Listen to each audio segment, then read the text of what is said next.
जी सिंह सापरा। सापरा जी, 3 4 5 सवाल जरा बता दीजिए, किन सवालों के जवाब चाहिए आपको जो अभी तक नहीं मिले? सापरा जी बोलिए। नहीं, देखिए, पहले तो मैं ये कहना चाहूंगा कि जिस तरह से भारतीय जनता पार्टी के प्रवक्ता बात कर रहे हैं, ये इस तरह से बता रहे हैं कि जैसे कोई मेहरबानी करने वाले हैं अगर ये संसद के पटल पर उत्तर देंगे। भाई, ये बहुत संजीदगी से हैंडल करने वाला इशू है, हमको भी पता है। और जो सवाल विपक्ष पूछना चाहता है वो विपक्ष के सवाल नहीं है, वो देश की जनता के सवाल है।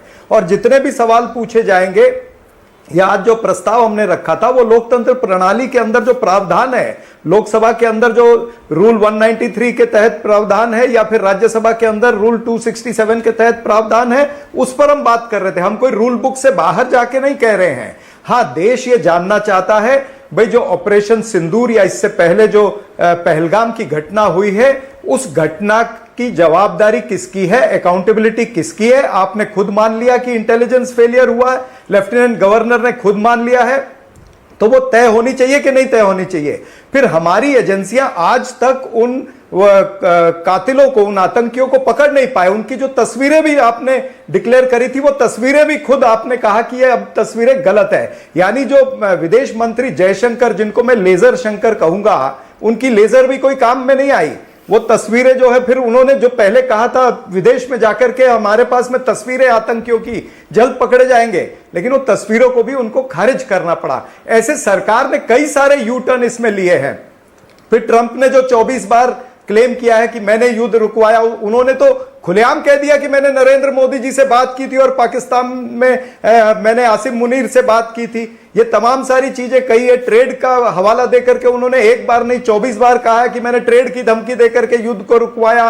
फिर जो सीडीएस साहब ने कहा, या फिर जो आदरणीय डेप्यूटी आर्मी चीफ जो है लेफ्टिनेंट राहुल सिंह जी ने, या फिर इंडोनेशिया में जो हमारे डिफेंस अटैची ने जो बातें कही है, वो बहुत संगीन बातें हैं, बहुत इंपॉर्टेंट बातें हैं। उसके ऊपर देश के पास जानकारी आनी बहुत जरूरी है। जिस तरह से डिफेंस अटैची ने कहा कि हमें एक होस्टाइल एटमॉस्फेयर में भेज दिया गया और कहा गया कि उनके टारगेट्स को नहीं मारना है, उनके एयर डिफेंस के टारगेट्स को नहीं मारना है, तो ऐसे होस्टाइल एटमॉस्फेयर में हमारे सेनानियों को भेजना क्या था उसके पीछे? तमाम सारी चीजें उन्होंने खुद कहा। पॉलिटिकल इंटरफियरेंस, ये वर्ड उन्होंने वापरा है। तो ये तमाम सारी बातें जनता के सामने आनी चाहिए, देश के सामने आनी चाहिए। इंटरफेरेंस नहीं कहा था उन्होंने, डिफेंस अटैची ने इंटरफेयर, पॉलिटिकल लीडरशिप का डिसीजन था, ये बोला था। पॉलिटिकल क्या? हाँ, तो पॉलिटिकल लीडर का डिसीजन, ठीक है ना, मैं मानता हूं आपकी बात।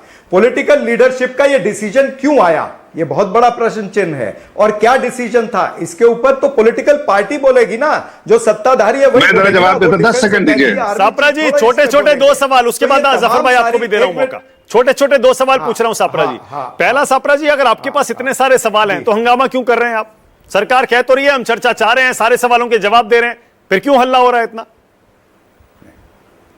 नहीं, कोई हल्ला नहीं। हल्ला इसलिए हुआ, और वो भी लोकतंत्र प्रणाली के तहत। मैंने आपको दोनों बता दिए, लोकसभा में भी कानून के तहत और राज्यसभा में भी कानून के तहत। हमने कहा कि सारी डिस्कशंस को साइड में रख करके पहले ये देश का सबसे इंपॉर्टेंट विषय है। क्या नहीं है मानक जी, आप बताइए, क्या देश की जनता का आज का सबसे प्रथम विषय क्या होना चाहिए? यही होना चाहिए ना कि ट्रंप क्यों हमारे देश की बेइज्जती करता है, ट्रंप क्यों हमारे देश के प्रधानमंत्री की बेइज्जती करता है, क्यों पाकिस्तान को आईएमएफ से लोन मिल जाता है, वर्ल्ड बैंक से लोन मिल जाता है, एडीबी बैंक से लोन मिल जाता है, क्यों पाकिस्तान यूएनएससी का उस कमेटी का मेंबर बन जाता है, काउंटर टेररिज्म कमेटी का मेंबर बन जाता है। भारत का स्टैंड क्या है, भारत क्यों नहीं इस पे स्टैंड ले पाता है?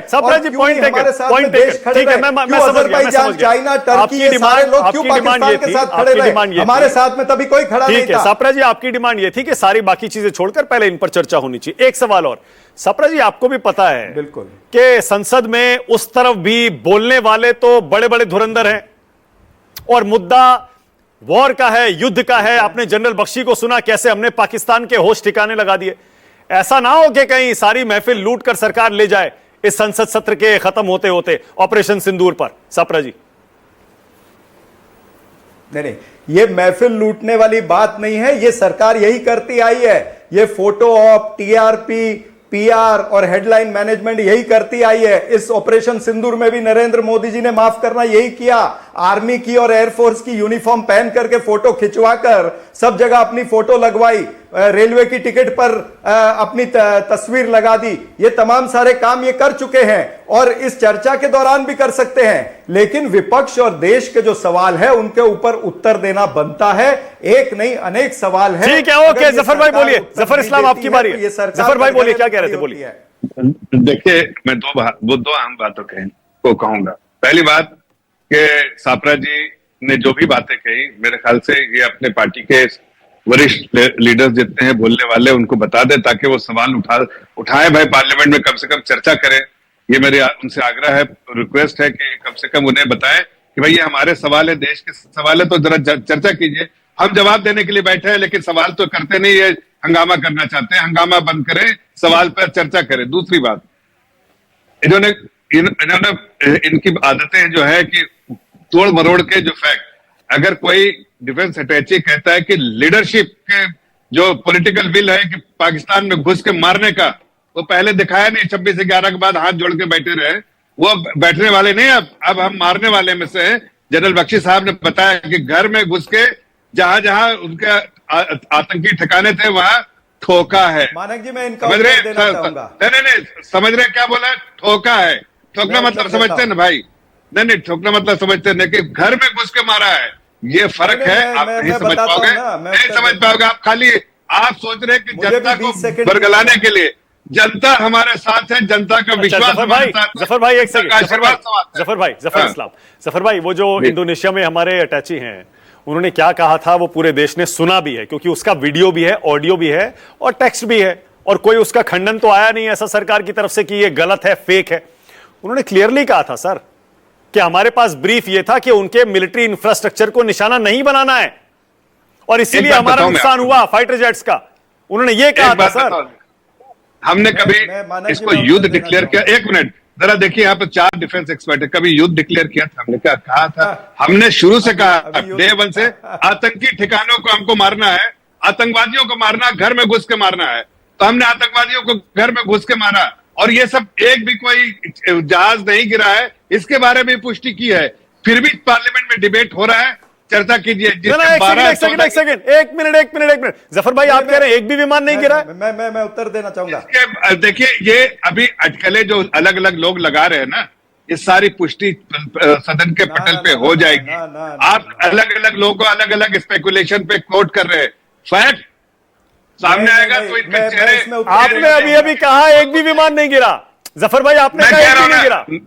मैं कह रहा हूं, फिर से कह रहा हूं कि ये सारे लोग भाग जाएंगे सदन में, पटल पे जब डिस्कशन होगा छोड़ के भाग जाएंगे, इसलिए कि इनकी सबकी जो है पोल खुल जाएगी। ये सिर्फ जो है लोग देश को कमजोर करने वाला नारा लगाते हैं, आतंकवादियों के साथ खड़े होने वाला चरणजीत सिंह सापरा जी 30 सेकंड, फिर आगे जा रहा हूं। सापरा जी 30 सेकंड डिस्कशन होने दीजिए।